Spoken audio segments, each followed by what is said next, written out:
আসসালামু আলাইকুম রহমতুল্লাহ। প্রিয় দর্শক, সদ্য জামাতের বহিষ্কৃত নেতা গাজী নজরুল ইসলাম, প্রিয় দর্শক, তার অপকর্ম, তার অনৈতিক কর্মকাণ্ড জাতির সামনে স্পষ্ট হওয়ার পরেও ইনিয়ে বিনিয়ে দেখলাম সাতক্ষীরার একজন এমপি মুহাদ্দিস আব্দুল খালেক সাহেব, তিনি তার পক্ষে সাফাই গাওয়ার চেষ্টা করেছেন। তিনি কি বলেছেন, চলেন তার বক্তব্যটা আমরা প্রথমে শুনে আসি। যে ওই মেয়েদের আবদারের প্রেক্ষিতে যে আমি অন্য জায়গায় বিয়ে করবো না, আমি যতদিন বাঁচবো আমি এমপি সাহেবকে সেবা করে যাব। এমপি সাহেবের বড় ভাই সহ সবাইকে আমরা ডেকে নিয়ে বসে দেখলাম যে ওই মেয়েদের আবদারের প্রেক্ষিতে যে আমি অন্য জায়গায় বিয়ে করবো না, আমি যতদিন বাঁচবো আমি এমপি সাহেবকে সেবা করে যাব। এভাবেই মেয়েদের অগাধ দাবির মুখে তার বাপ মা বাধ্য হয়ে তাদের বাড়িতে পরিবারের বিবাহের ব্যবস্থা করছে। কিন্তু কাজটা হয়েছে অসামাজিক, অনৈতিক না, অসামাজিক। এই অসামাজিক কাজের কারণে জামাত ইসলামের পক্ষ থেকে এমপি সাহেবের সংগঠন থেকে সম্পূর্ণ তাকে বহিষ্কার করে দেওয়া হয়েছে।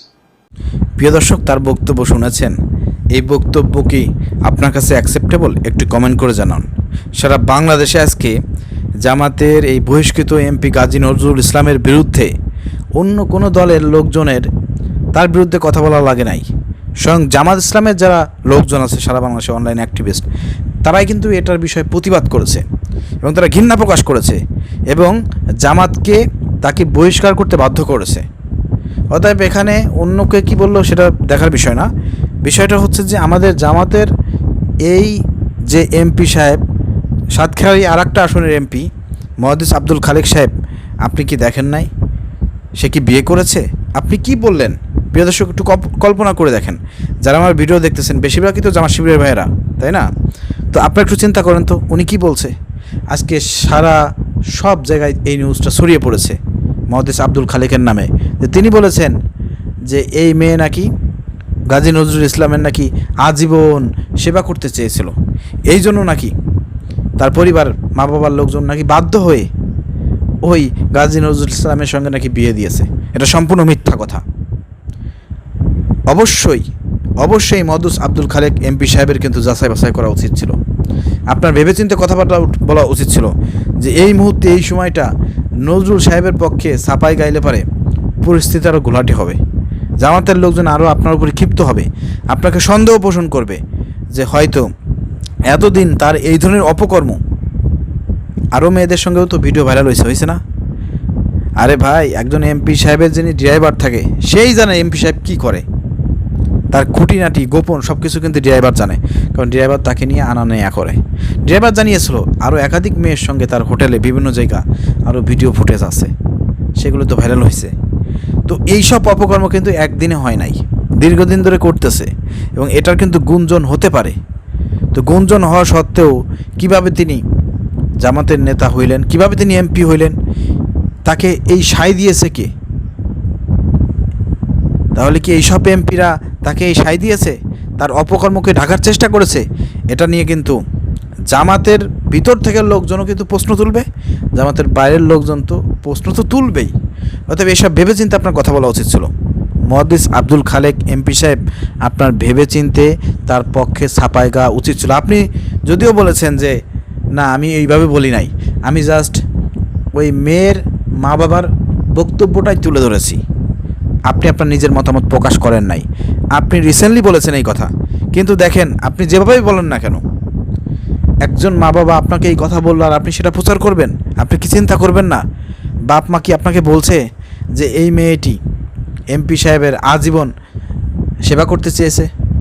এই কথা কি বলেছে? যদি বলেও থাকে, আপনি এটাকে কিভাবে অ্যাকসেপ্ট করলেন? এটা কি পসিবল? সেবা মানে কি?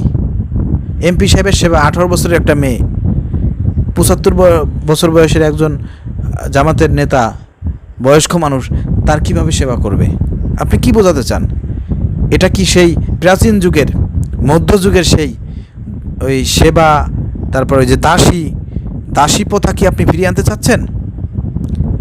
দাসী মনিবের যে একটা সম্পর্ক ছিল, দাসীরা মনিবের আপনার সেবা যত্ন করতো, এভরিথিং সব কিছু, এই প্রথা আপনি ফিরিয়ে আনতে চান?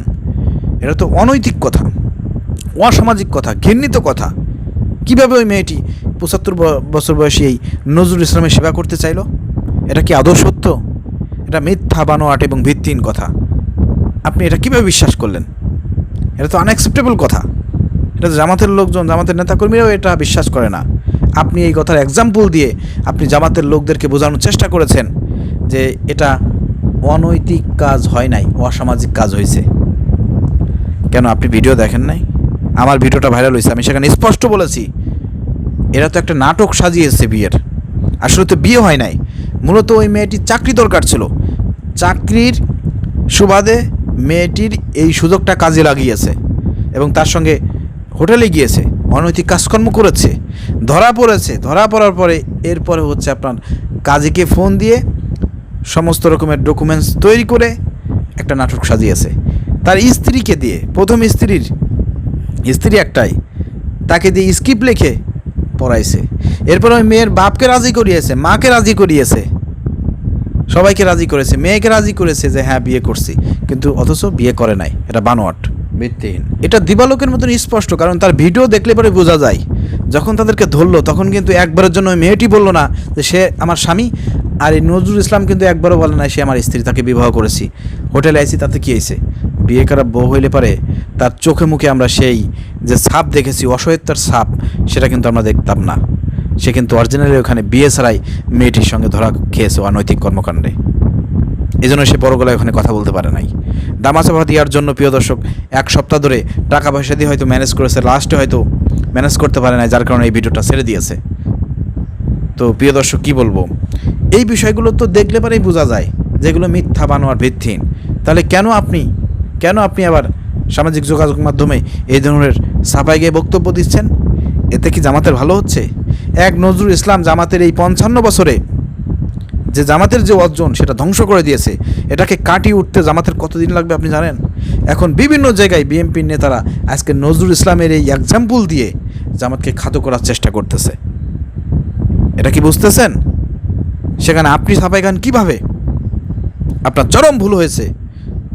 এই ধরনের ছাপাই গাওয়ার আগে আপনার চিন্তা ভাবনা করা উচিত ছিল। আপনারা কি জামাতের ক্ষতি করতে চান? এইগুলো কিন্তু আমরা মেনে নেব না। আপনারা ভুল করবেন আর আমরা সেইগুলোর পিছনে ছুটবো, আপনাদের ছাপাই গাইব না, আমরা প্রতিবাদ করব। জামাতের ভিতর থেকেও প্রতিবাদ হবে, বাইরে থেকেও প্রতিবাদ হবে ইনশাআল্লাহ। কোনোভাবে বিন্দুমাত্র ছাড় দেওয়া যাবে না।